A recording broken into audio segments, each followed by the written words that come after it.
that when a person is ready to say, I don't want to be here anymore, oftentimes science has actually shown us that their brain, it's considered stage 4 cancer.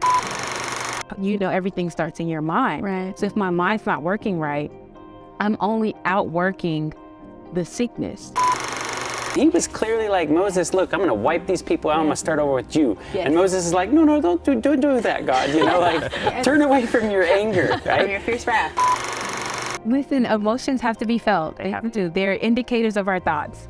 And if we are in a habit of numbing them and cutting them off, then we won't know what's really going on inside.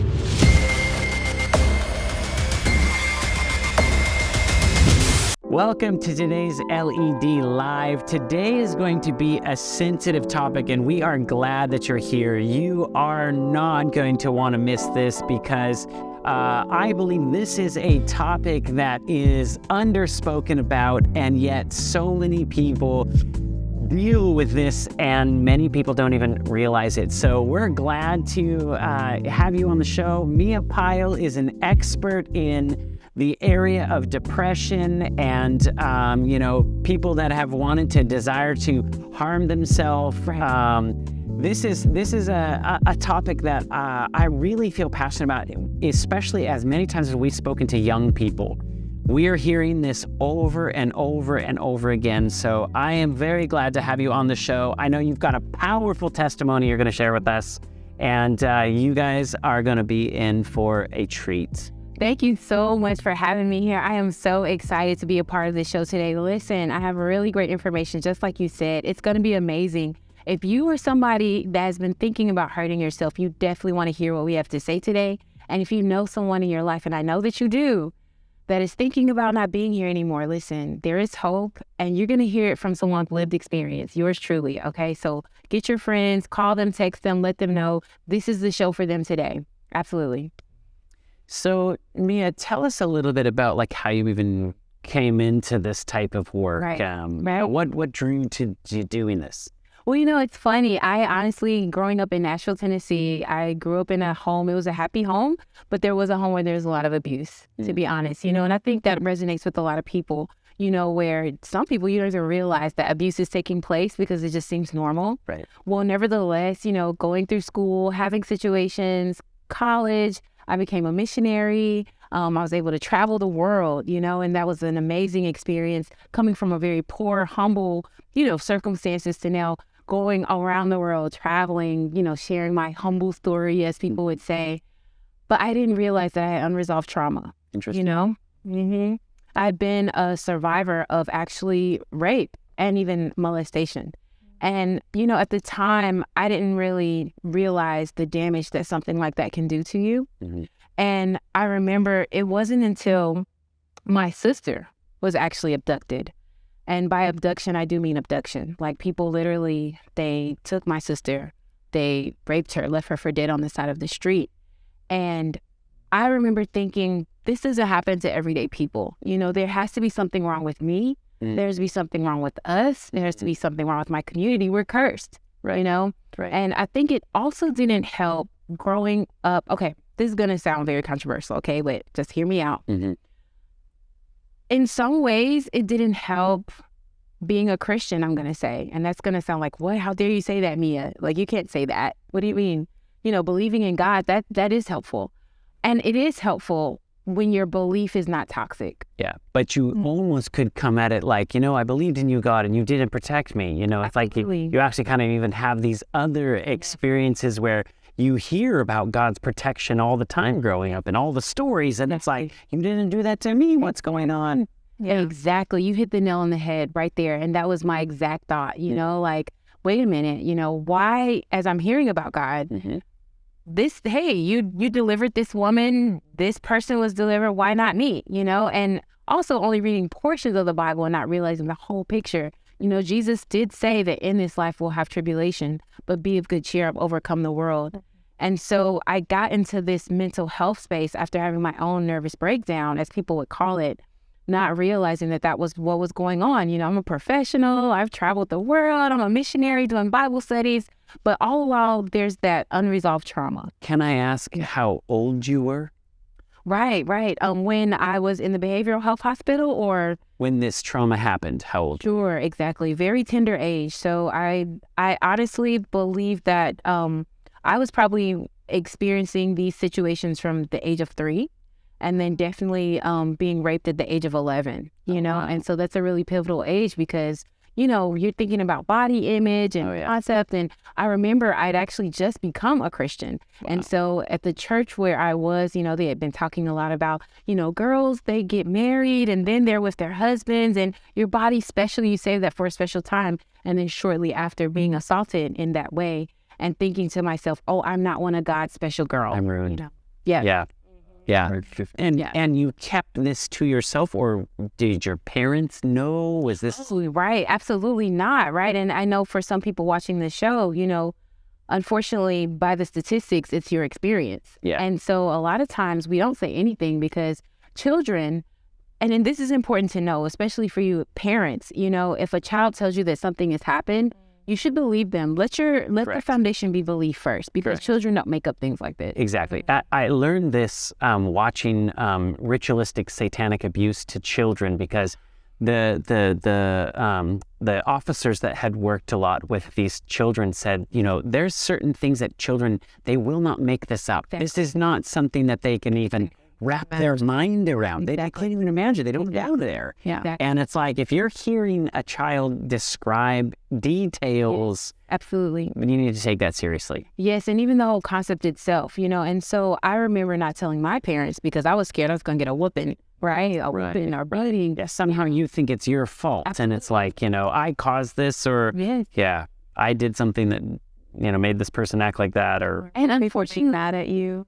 Right, right. And unfortunately, sometimes as parents, we actually have that belief, like, well, what did you do? Or where were you? Why? Because it's so overwhelming that you don't know how to deal with it. Right. And so you may actually say the wrong thing, thinking that you're just trying to get to the bottom of what happened. Right. Couple that with human nature of like, it's not my fault. Whose fault is it? It's like someone else's fault. Exactly. Because blame feels active, and that's another reason why I believe a lot of people who are victimized, they blame themselves. If I can blame someone, then at least somebody can be punished for this, especially when people get away, which in the case of my sister, they never were brought to justice. We never found out who those people were, no matter what happened, they couldn't find them, and so there's this idea of, wait, something like this can happen and no one's brought to justice. So then that whole idea of God and wrestling with whether or not you can really trust him comes into play. Wow. Can I ask, is your sister okay now? Thank you for asking that. I'm so glad you asked that, because I sometimes forget. My sister's doing well. Okay, good. Yes. My sister is alive. We got her back home safe.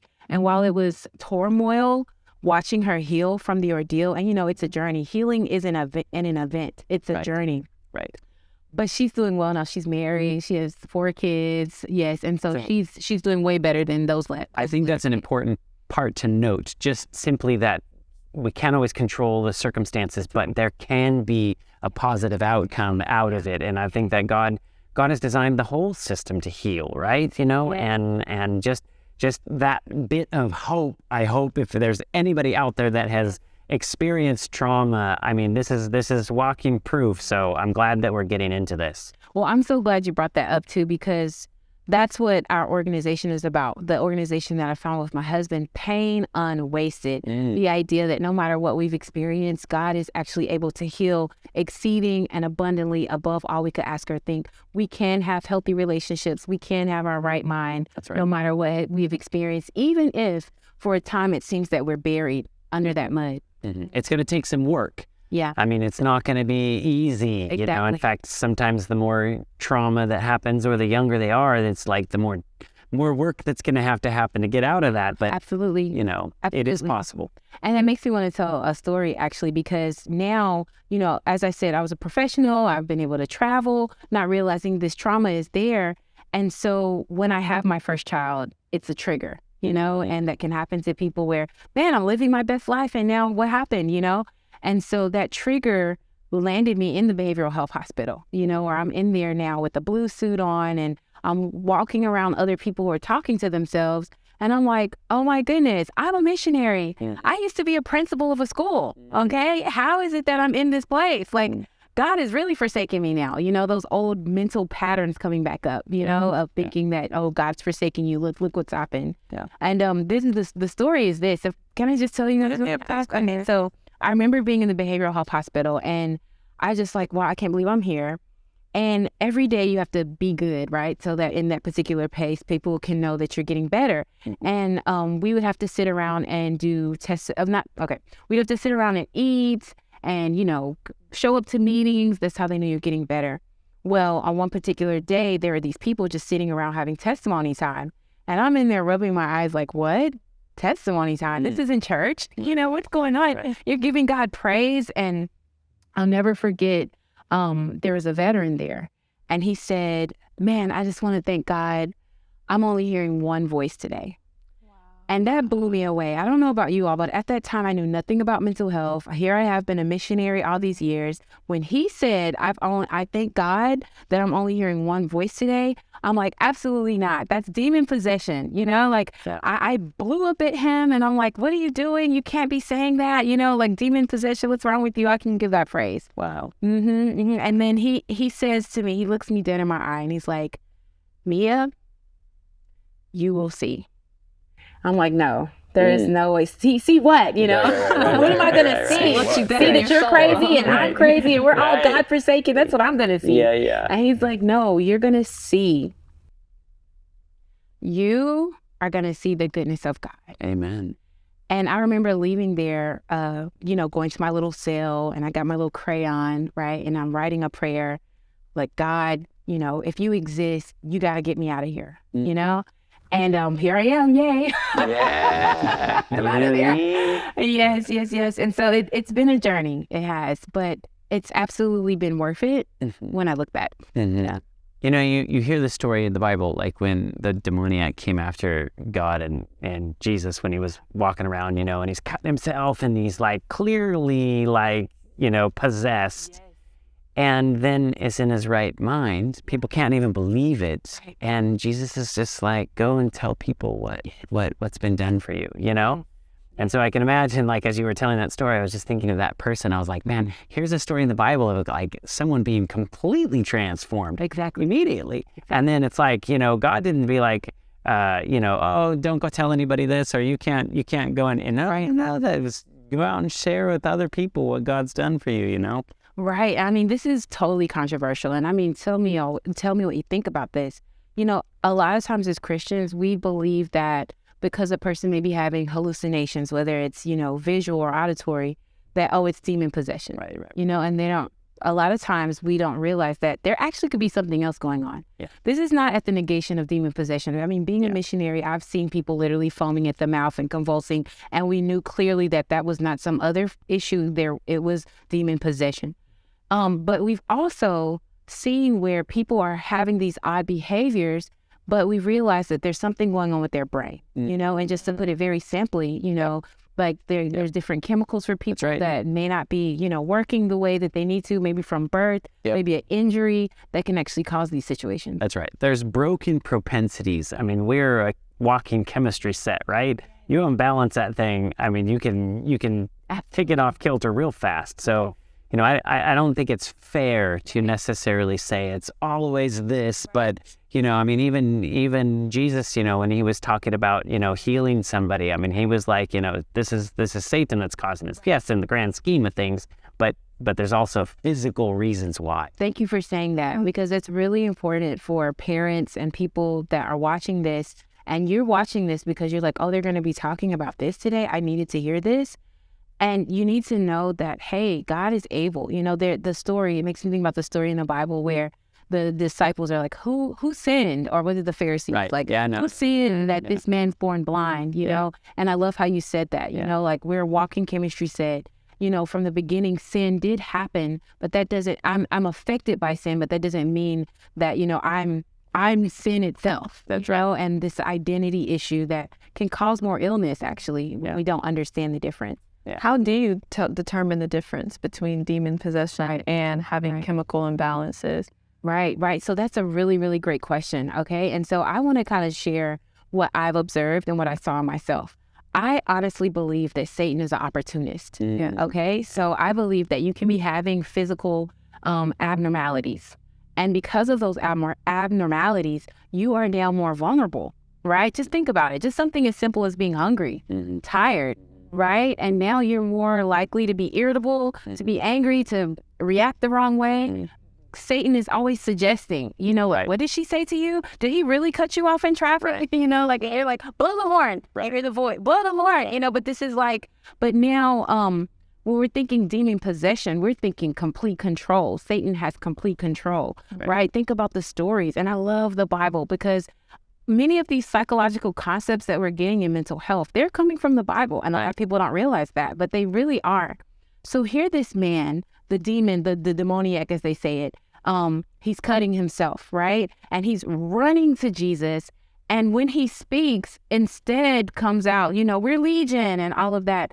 But this man that's inside, he wants to be free, And so in this case, Satan, demon possession, in my experience, is where Satan has full control over a person and I've allowed it in some way. Like I've invited it. I've opened myself to that. I've answered a call. I've answered a call to action. That's the best way that I can explain it based on what I've seen from in the mission field and even with people here in the United States or different places. It's like there was a call and I responded and I decided that I'm going to do this, which is different from, I'm learning how to walk in Christ and I have the flesh and sometimes I do the wrong thing. I yield to a suggestion versus complete full control of my being. Yeah, I've heard, speaking on the topic of anime with young kids, more often than not, even in this past year, we would travel around to different schools and talk with kids in a wide range. And I have heard this year, I can count 6 kids that have come to me telling me that they hear voices in their head. Now, that's not normal. And always, without them even mentioning anime or anything like this, I ask the question, are you watching anime? Yes. And it's like, for whatever reason, it's like you voluntarily placed yourself on that ground. So yes, you do welcome these things that incrementally, I believe, give the devil more and more ground until, like you said, it's fully, he's in control. Absolutely. And I believe whenever we go against ourselves, we cause harm. We cause injury. From the smallest to the largest decision that we make, we cause injury. But, it's important for people not to be afraid, like, oh no, I ate too much chocolate cake, now Satan's possessed me. No, it's like, no, it's an intentional, deliberate leaving of God. And I will even say this. Somebody might have said, well, Mia, you're in behavioral health, you're in the crazy house, you were demon possessed. But, and I was actually in there like, well, you guys are praising God. Who is God? Who is God that we should serve him? But God understood where I was. He understood that I didn't understand. He understood that my thought patterns were messed up because I haven't been sleeping.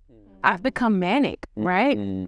The chemicals in my brain are causing me to respond and to think differently. But that is not demon possession. I have not said, Satan, I want you to have full control of me. I am answering a call that you've put out for me to serve you.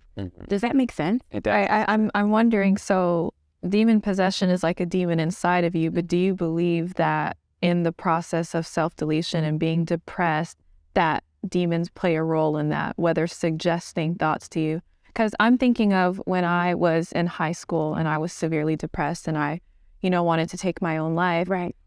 Getting out of bed, something as simple as that was literally the hardest thing to do. Right.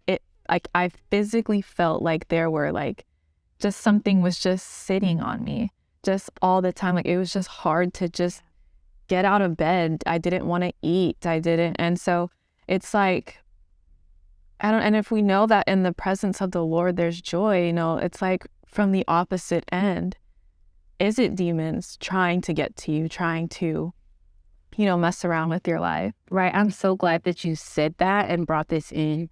And this is controversial, okay? So maybe somebody's going to be like, don't have her back on this show. No, but I want to be honest. And I want to say that I believe that when a person is ready to say, I don't want to be here anymore, oftentimes science has actually shown us that their brain, it's considered level 4 cancer, right? Or stage 4, that's what they would say, right? This person has stage 4 cancer. And when you hear somebody say you have stage 4 cancer, that means that whatever's going on in your body has been breaking down to the point where your organs are no longer working. You're stage 4 renal failure. You get what I'm saying? Like, organs don't even work the way that they were made to work anymore. And so, whereas one person with a stage 4 renal failure, you know, the way they use the restroom and their outcomes of life and how they are doing life looks totally different from a person in stage 2. Does that make sense? And so it's almost like the hope just given up is like, yeah, just let it go. And so your brain is going to be processing differently when you're in stage 2 than when you're in stage 4, where stage 4 is like, you know, right now there's really nothing else we can do for this organ. Does that make sense? Mm-hmm. And so when a person does decide to say, I'm not going to be here anymore and complete that, research shows us that their brain, in a sense, was in stage 4. Their brain was no longer working in the way that it would if you were in stage 2 or stage 1 or even stage 3. And while we have had plenty of people recover from stage 4 cancer and stage 4 renal failure, we've had many people die from stage 4 cancer and stage 4 renal failure and stage 4 depression. And what makes it very controversial is that, okay, my kidney just stopped working, or my heart just stopped beating, or the cancer, in a sense, spreads and takes over my organ. Whereas with the person who ends their life, now you're like, well, you actually did something to do that, you know, but it's because of, you know, everything starts in your mind. Right. So if my mind's not working right, I'm only outworking the sickness. And so it's really something to think about. And that's why often I say, you know, and, you know, maybe I won't be able to come back, but I'm just going to say it. No, please. I believe that people who are watching this show today, there are some of you out here, you have lost loved ones to suicide. You know, I've lost loved ones to suicide. I was suicidal. You said you were suicidal as well, Brittany, you know, and I just want you to know that it will not be helpful to think of that person as, oh man, they just gave themselves over to Satan. Satan took their lives. And I'm not saying that for some people, it is a situation where I have given myself over to Satan. He has full, complete control. And now I end my life. I'm not saying that does not happen, but more often than not, consider the idea that the person who has died by suicide has done so because they were at stage 4 and their brain was no longer working in the proper way. So how do you, I guess, so a common Christian belief is that self-deletion is an, I guess, unforgivable sin, and you really will not be in heaven.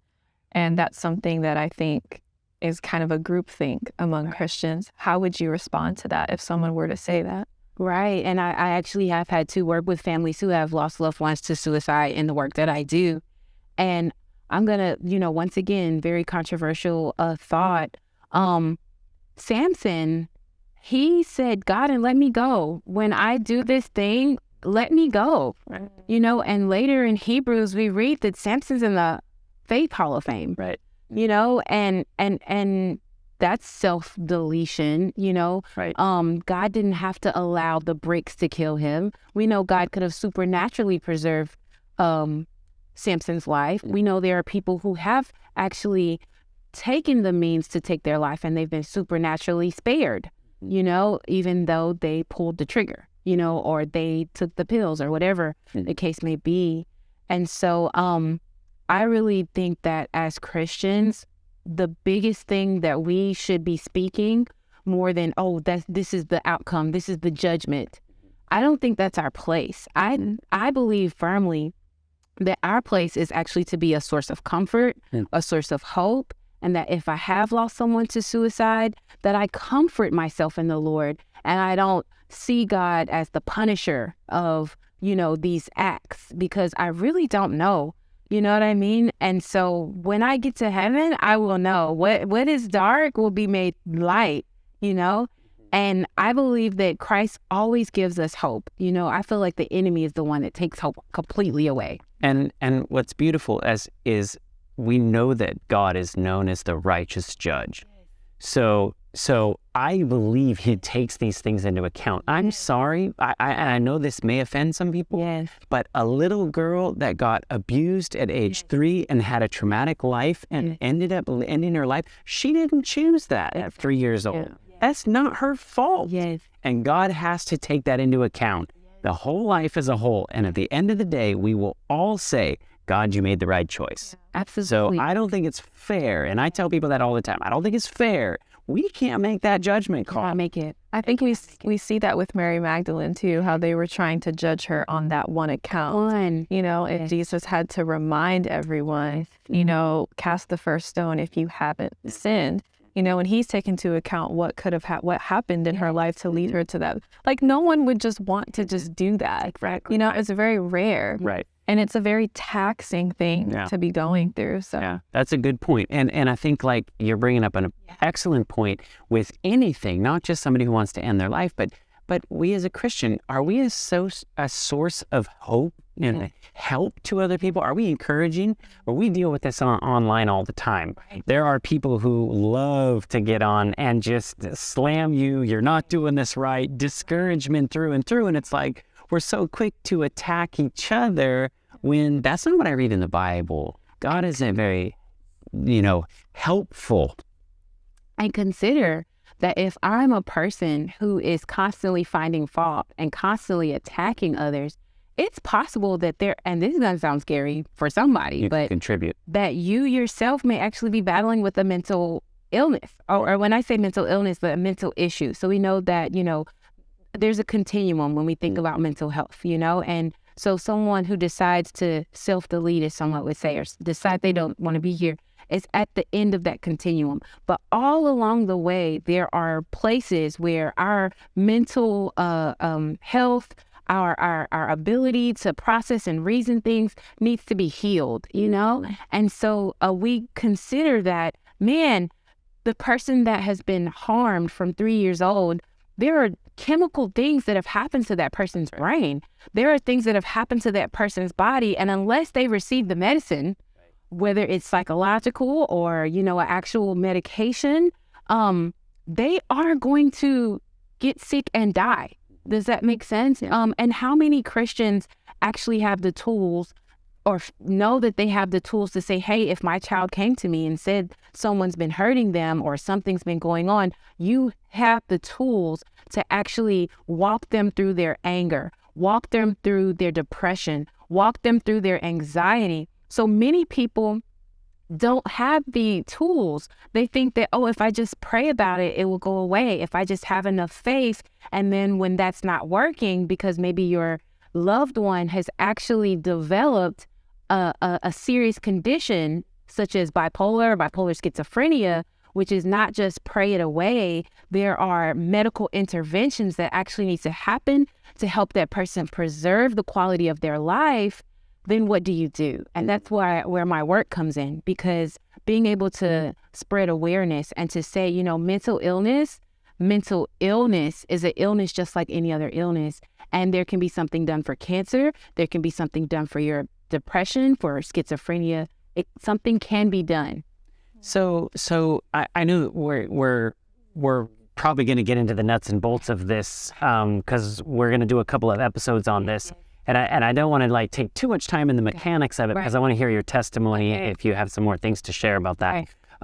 But what if you talk about it? Is it simply just bringing awareness in your own mind? Is that what begins the healing process? How would you begin to approach that as someone has been traumatized early on? What are some of the steps that they need to sort of begin to take, or so that the family members or somebody that's a coworker or a friend, or how do we begin to start the healing process? That's excellent. That's such an excellent question. So first, I want to talk to the person who, you can tell that you're not yourself and you're struggling, you're battling. Maybe you haven't, experienced, assault or any of those things. You may just feel like my life sucks. It's mediocre. Nothing bad has happened to me that you can tell, but you just are like, I don't want to be here. So the first thing we want to do is we want to find someone we can trust.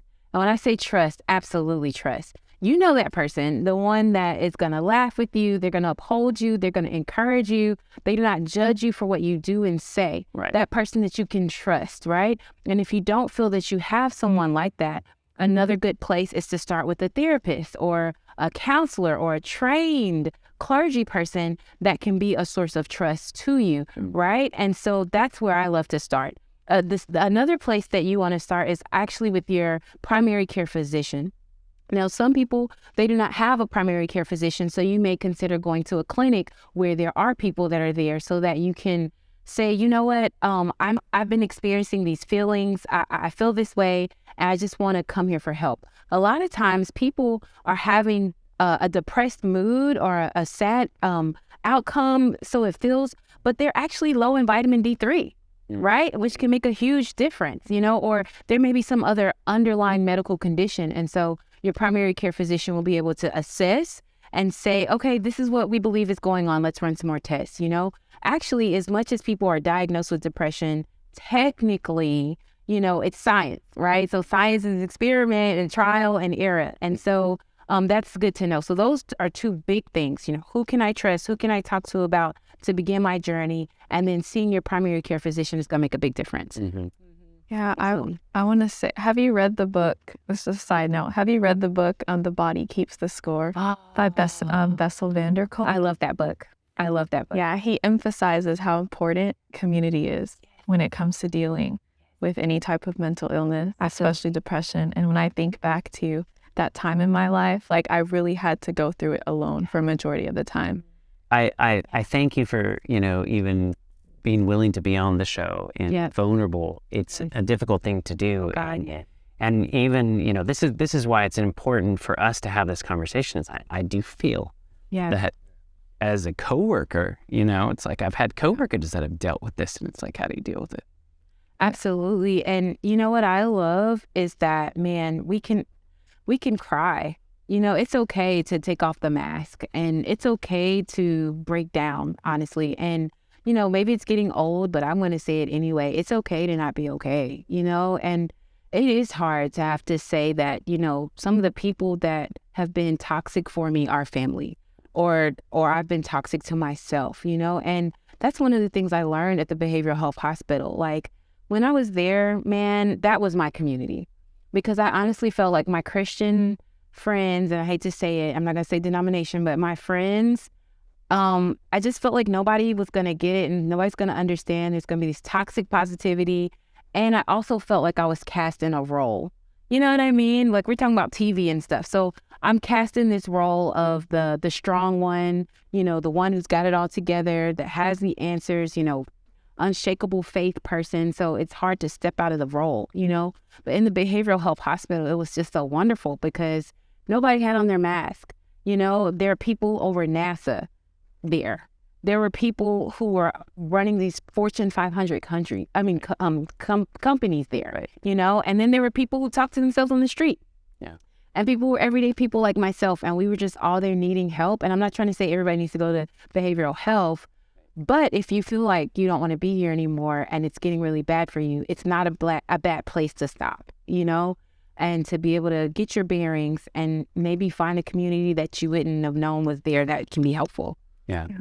It's just recognizing that you might have an issue and then having the courage to say, I need to seek out and either tell somebody or find somebody that I can begin this process of healing for. I think just keeping it internalized into yourself is just a festering issue that will break your organs down from the inside. Yes, exactly. That's part of the problem. And can I say this, you know, especially for leaders, I think a lot of times leaders are at risk. A lot of times leaders have unhealthy habits. And what do? We toxify our families because we don't know how to deal with the anger. We don't know how to deal with the pressure. We may be in a role, you know, and feel like we have to keep that role, and we don't know what to do with it, you know. And so we're can I just go there and say we're farting?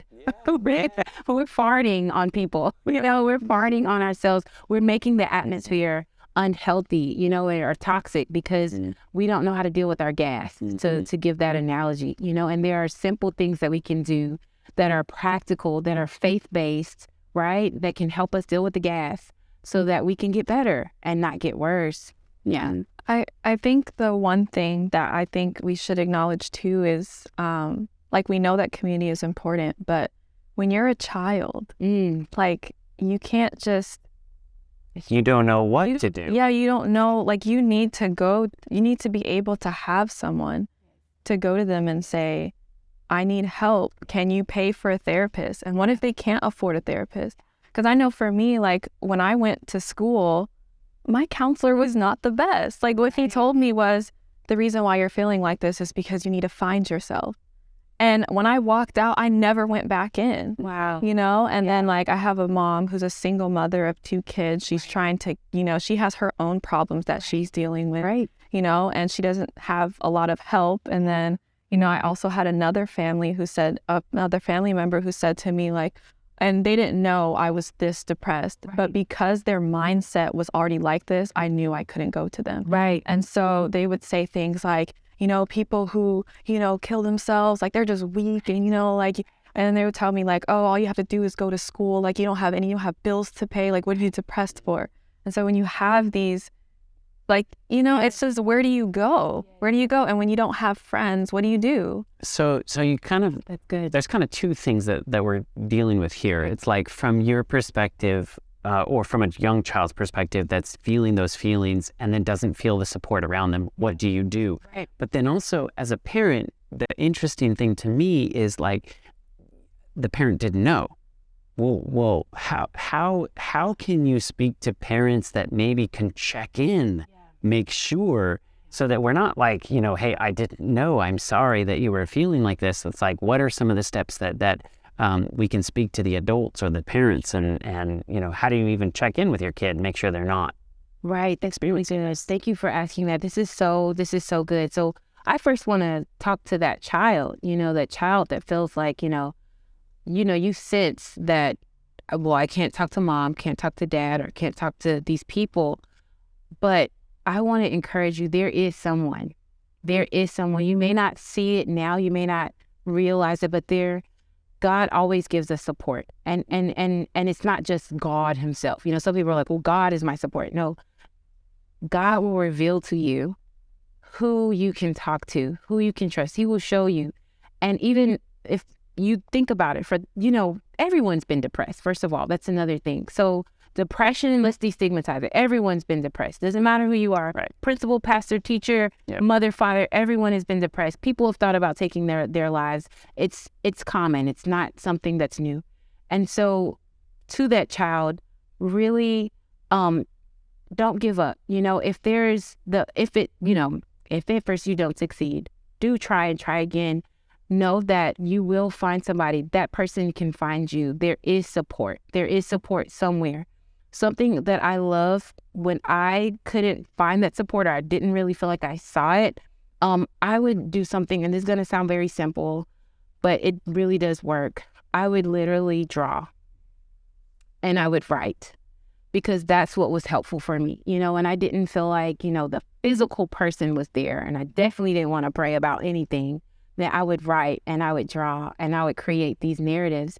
And I know this is another show that'll be coming up, but a lot of times that's why we are diving into these shows, so that we can escape. But a really healthy way to do it is actually to be able to journal. Break out your crayons, okay? And adults, we can do this too. Right. Break out your crayons, you know what I'm saying? And you can draw and you can write, you can color. And no one has to see it. If you feel, ashamed of whatever comes out on paper, you can always destroy it. It's okay. It's yours, So this is another outlet that you can have. But there is support. There's an adult. There's maybe an older young person that you can begin to talk to, and just keep your eye out for that person. Who is that person that makes you feel comfortable and safe? And they may not be right around you, but they are somewhere. Just kind of keep your mind for that. So now for parents, man, are super, we feel this super pressure and super, there's so much going on for parents that we can really miss it. You know what I'm saying? Because we are answering the call of so many things, especially now after, the pandemic, if you can say after. And so a huge thing that I want to say for parents is, number one, be aware of your own mental health. Like, stop feeling like you have to have it all together in front of your kids. You know, it's okay for them to see you cry. It is okay for them to see you break down. It is, because it's teaching them emotional maturity to know that it's actually immature to think that I'm supposed to always be positive and happy and, you know, all is well. You know, like, it's okay if your kids see you break down. Tears are cathartic, you know? So it's going to be hard for me to help my child if I'm so choked by my own pain and pressure. And so as a parent watching this, how can you get the help that you need so that you can be more present?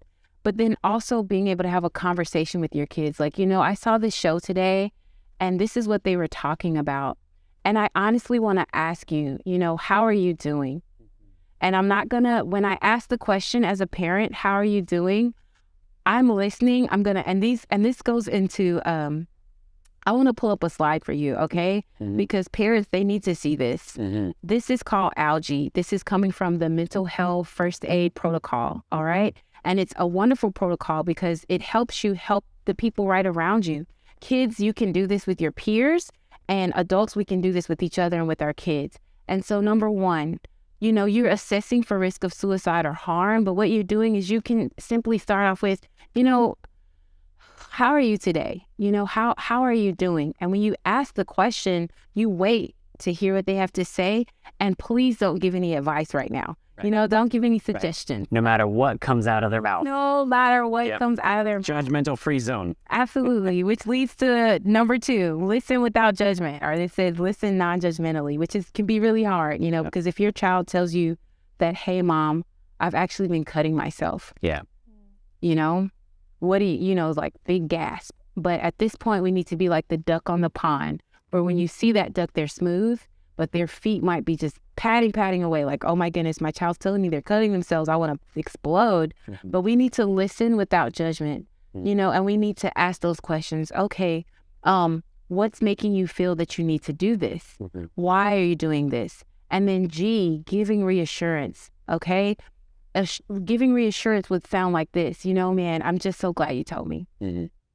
I'm just so glad that we're having this conversation and we can have this moment right now. Because you may get a sliver of the information there, but you may have that opportunity open the door for a safe space to share more down the road. Exactly. You never want to close the door. And closing the door would sound like, what? Why are you doing that? That's so irresponsible. What if people find out? You know, what did I do wrong that you're doing this? You know, that's judgment, and that's like closing the door, you know? But then definitely you want to encourage appropriate professional help as you're listening to that child, listening to that coworker, you know, giving them that opportunity to unburden themselves.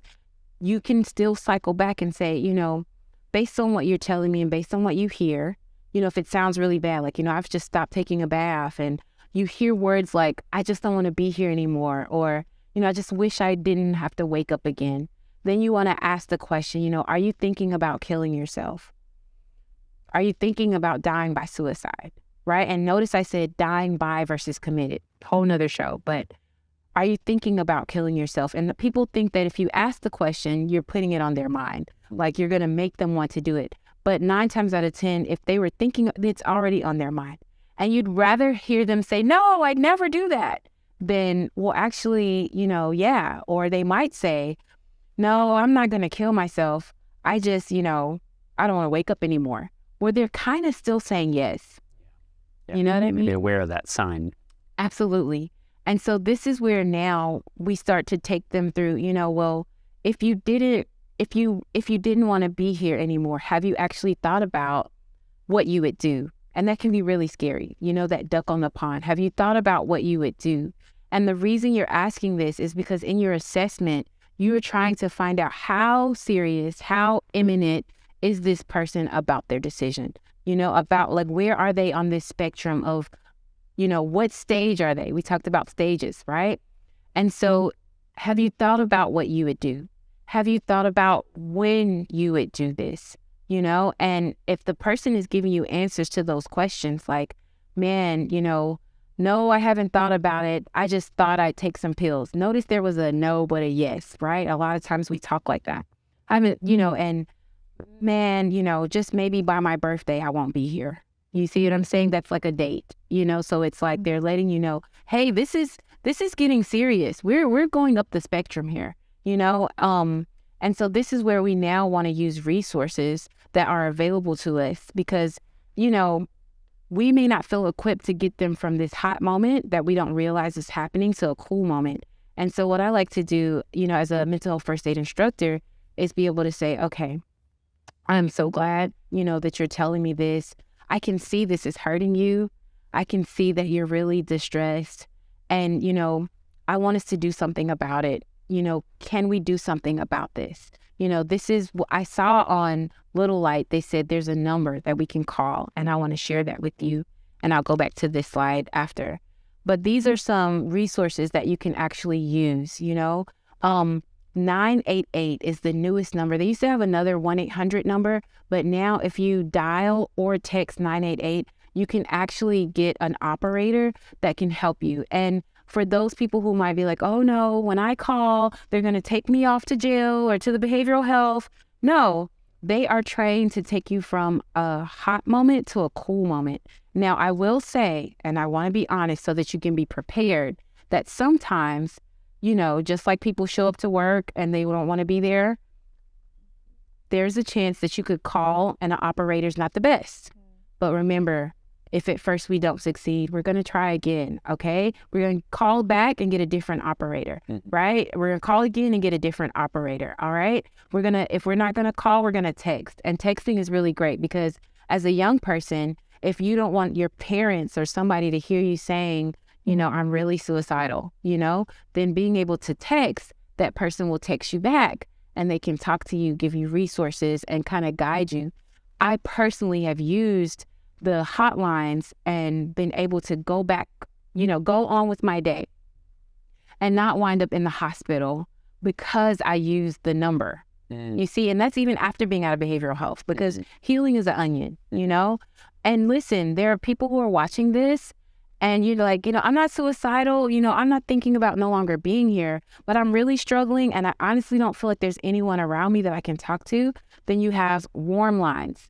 Every state has a warm line or a warm line connected. And so you can Google what are the warm lines in my area, and they should be able to connect you to the appropriate resources, free resources or even resources that you can use to pay. For parents who are like, I can tell that my child is just different. I don't know, they won't talk to me, but I know something's going on.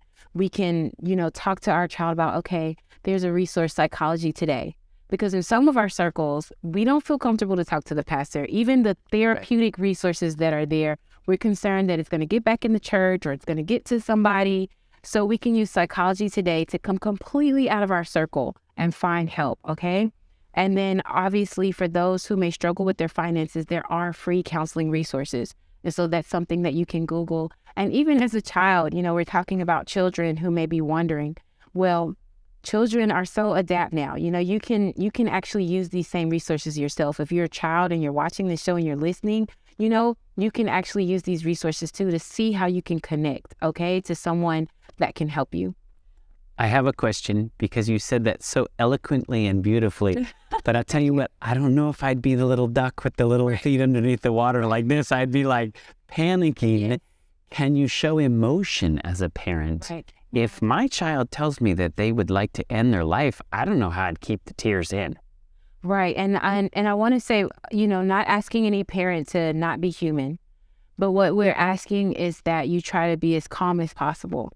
Because often, you've opened this conversation. Yeah. You've taken the love in your heart and the peace to open the door.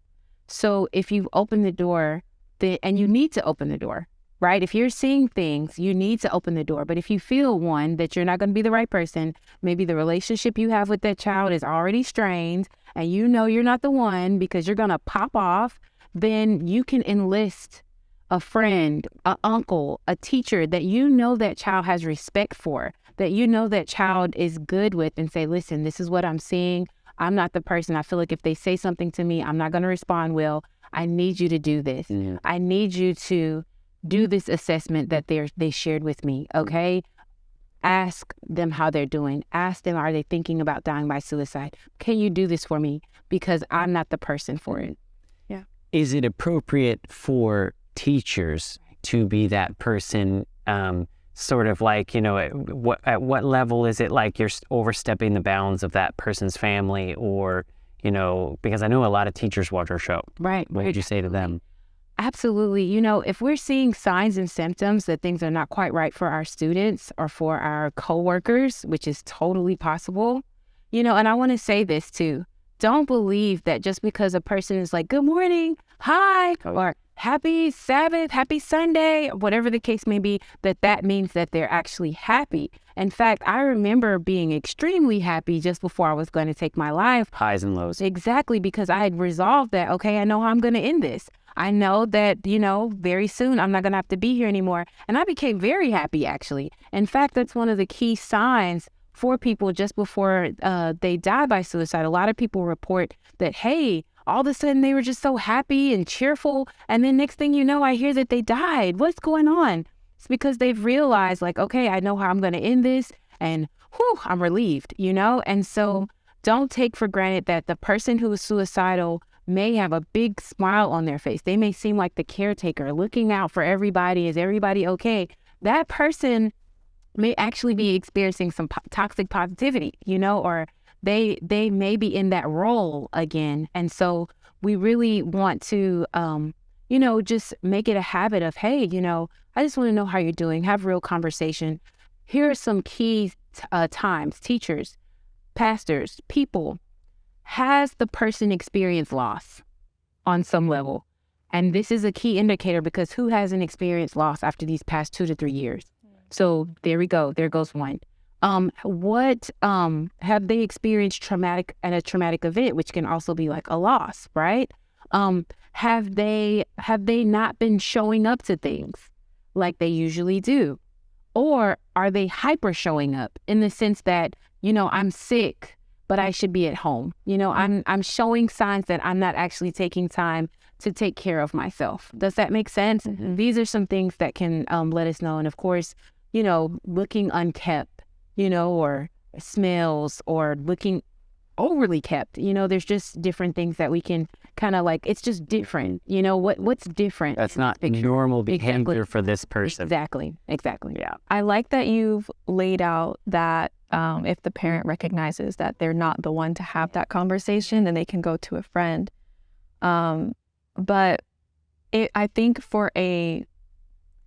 I guess where emotional availability was never instilled in the home, like I think sometimes it's easier to ask a younger child, how are you doing? Yep. But when you pass those first 5 years of childhood where you're supposed to be bonding with your mother or father, and then you go into, you know, like your early adolescent years, and then you go into like, I don't know, now you're 15 and you just have been taught, like, we don't show emotions in this house. We don't talk about our problems. It's either the child is going to pretend like they're okay, or if the parent does come and ask, like for me, I just said, I'm fine. Right. Because I didn't think that I could actually be vulnerable about that. Right. So with that too, that would mean that no one knows. So how can a parent, I guess, like, how do you guide that situation at that point? You mean like if the parent asks on the child, no, everything's fine. Right. So it's like, what do you do if, because it's one thing if your child is willing to talk to you, right, and you're willing to say, okay, I'm not the best person for this, let me redirect. But if there's already been this thing where there's no trust, how do you, because that would take a huge level of awareness for a parent to recognize that. Right. And if a parent already doesn't have the emotional, I guess, responsibility or capacity because of their own childhood traumas, right, how do you do, like, you know, it really just leaves the child very isolated. Right. I hear what you're saying. And so there's two things that I'm hearing as I listen to you. And there's one, this is how I'm thinking about it as I'm listening to you. Let me know if I'm on track with your question. One is that hey, I'm a parent and there's this issue in our family. And we kind of in this house have a culture that we don't share our emotions. However, I do see that my child is struggling. Things are not quite right for them. They're different. They're not showing up the way they usually do in the home. Yet we don't have a relationship. And so what am I going to do? Because I know we don't have a relationship. And I know we have a certain culture. Well, the tendency for a lot of parents is just to be like, get it together, right? Like, you need to do more things, or you need to get out here. But you're watching the show and you're hearing that something different actually needs to happen. Once again, if you know that the relationship is strained, you can enlist. You know who your child connects to that is a person, a positive source for them. And if you don't know, this is an indication that the family is in need of greater help. You know what I mean? Mm-hmm. Like if as you're listening to this and you're like, well, wow, I actually don't know who I would enlist to help my child, then this is an indication of the disconnect that is happening in your home. And for that, you're definitely going to want to tap into resources that can help you bridge that gap, like therapists, counselors, mental health coaches. And, because there's so much stigma with mental health, it may be good to say, you know what, we're going to get a coach. Just like I'm going to get a coach for, sports. I'm going to get a coach for our family's well-being. How about that? Now, that's incredible, because that's for the parent that's going to do something like that. It's really hard to say when the parent isn't of that mindset. So if you are a child that's in that situation and you're hearing this, you have incredible power and ability to tap into the resources that we've been sharing. You don't have to feel that you have to be dependent on your family circumstances in order to get the help that you need. You have resources now that you can use to find the help that you need for yourself outside of the circle, whether it be your church, your home. Within your job description, you being a coach, do you coach people like this? Well, absolutely. More so for us now, we kind of coach high-performing professionals, and we also coach entrepreneurs. But we definitely do like classes and seminars where we come into a church or a business, and our job is to actually destigmatize mental health. One, by sharing the fact that we all have it, right? We're all on the spectrum, as it were, in terms of our mental health. So we definitely do that. We open up the conversation, because sometimes, like you said, Brittany, how do we even get this conversation started, Can I just throw something in there too? Please, come on. Jesus was a man of sorrows.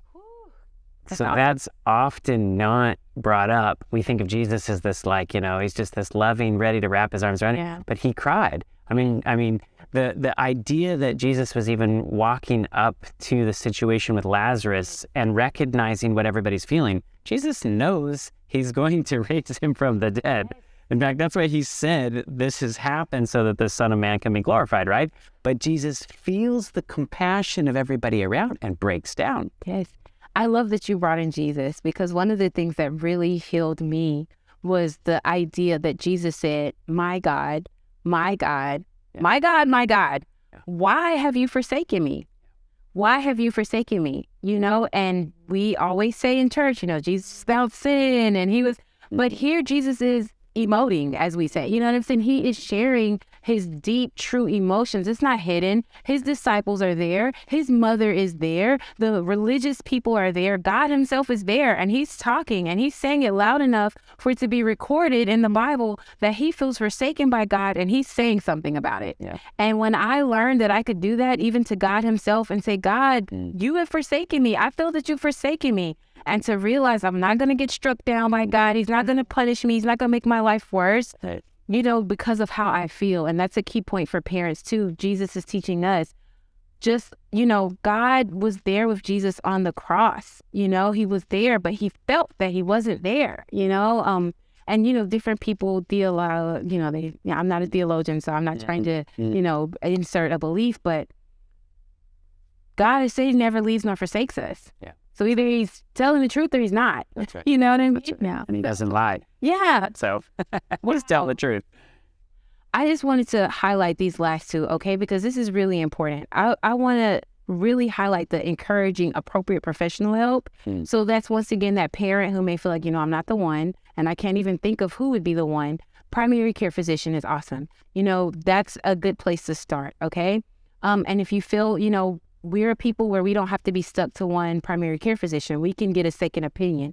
And so that's a really good place to start. But also remembering and encouraging self-help strategies.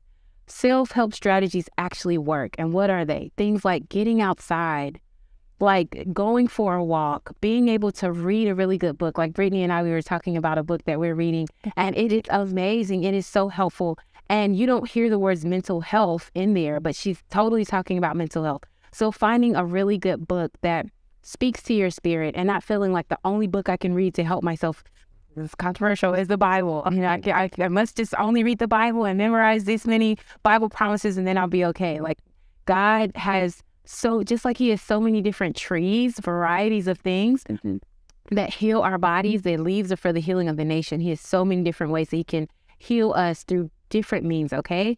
Being able to form support groups, which is something I'm really passionate about. Like, I personally believe every college should create a support group, not just from the counseling services, but where students are trained and empowered to be able to create support groups within their dorm or within their, their studies, to be able to come together and say, hey, this is what's going on with us, and how do we feel about it? Be able to talk and know that they can end on positive, right?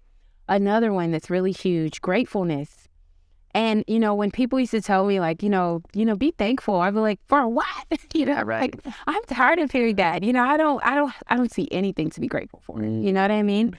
But it actually, scientifically, it really helps your brain. There's so much research has been done, on the power of gratitude and gratefulness.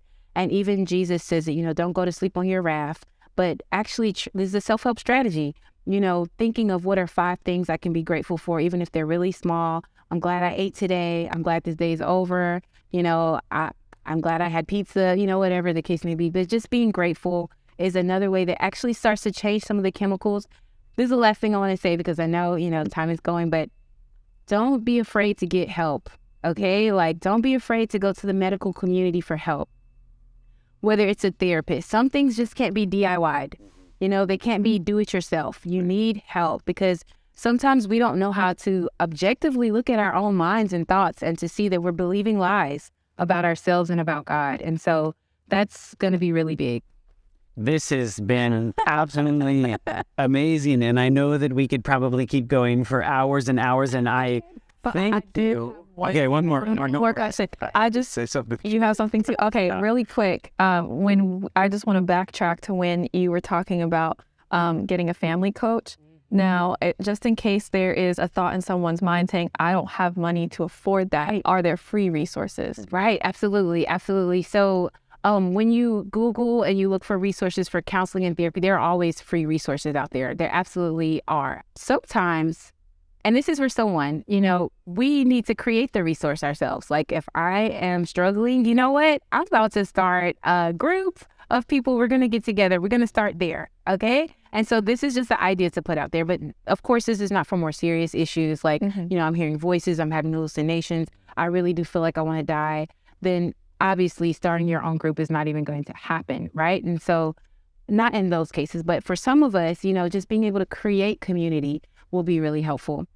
But there are free resources out there for those who are wondering. Absolutely. Cool. And like you mentioned, if there's somebody like in a school setting, try and start a conversation. Like you said, start a group that can begin these conversations. I think more places, more businesses, more families, more church members need to have this conversation. Absolutely, absolutely. And I'm glad you said that. And I'm so glad we're talking about this because I want you to know that mental health first aid is actually a resource that is huge, okay? And that's what we do. But it's not just me, it's an actual organization, Mental Health First Aid, where you as a everyday person, everyday professional, can learn how to recognize the signs and symptoms of mental illness and how to respond appropriately. And that can actually be a free resource for people to be able to know what to do, know how to point them to help. If the person says that they want to kill themselves, you've heard what I've said, but you need more practice. Then as a pastor, even counselors take this course so that they can freshen up and create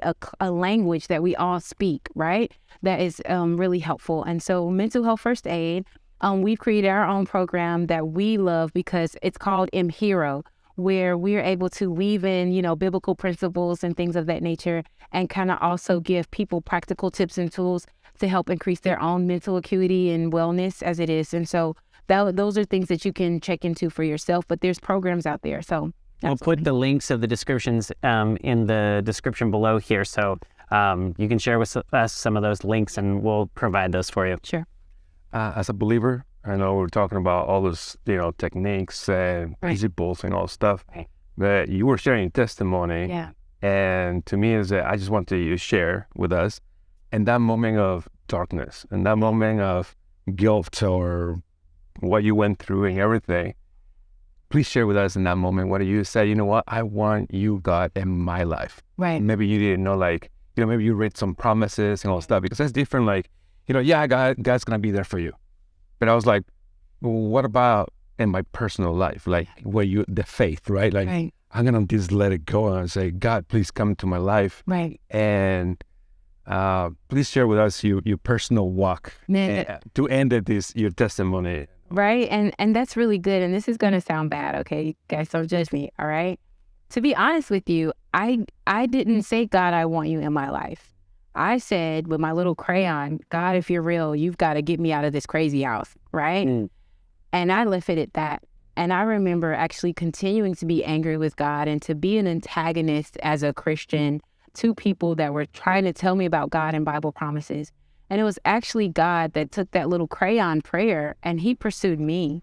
And he sent resources. And that's what I'm saying. He sent resources to me, you know, that I could hear the message from, you know, because some people, they were too, I'm going to say it, too churchy and too Bible. And there's no such thing, but that's how I felt.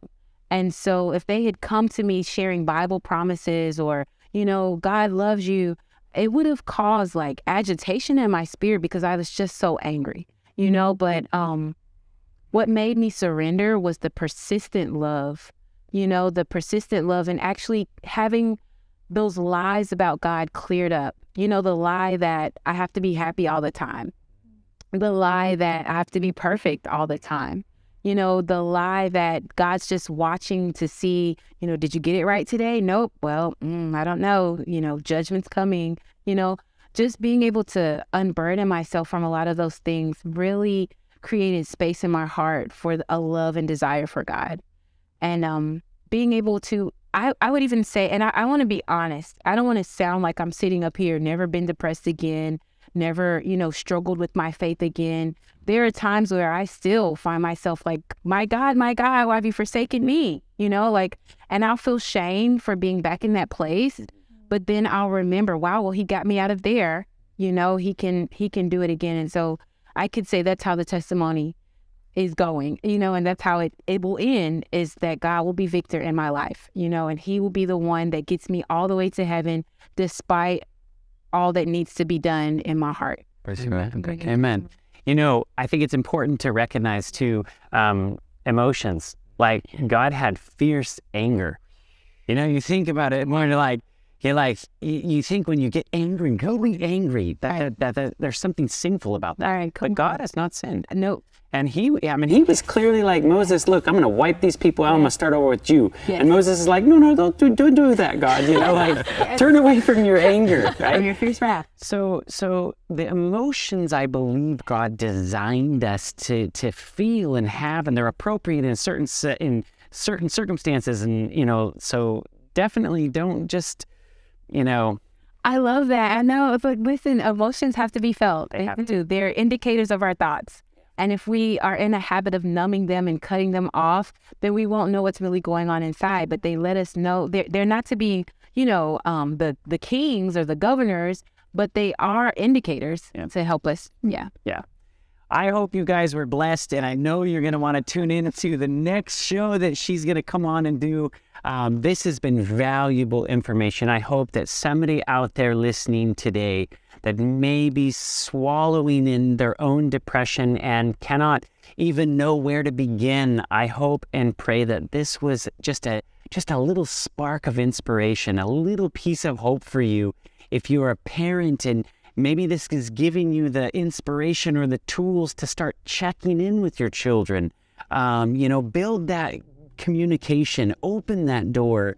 If you felt like this, or you want to be a coworker that is, like a safe place for you to run around and make your other coworkers feel like they're valued and loved. I hope that this was inspiring for you. So thank you, Mia. And if you want, we'll put a link to her website. Do you have a website? Oh, absolutely. Yes. All right. Where can people get a hold of you? So you can reach us at painunwasted.org. Painunwasted.org. Go on there, book a call. We'd love to talk to you. We'd love to speak to you.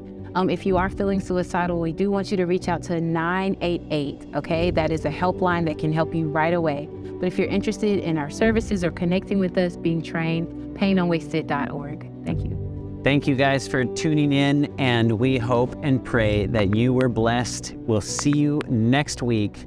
And please share this video with somebody that you may feel will benefit from this, or just is just great information for a loved one, so that they may be aware for this topic as well. We thank you and love you. God bless.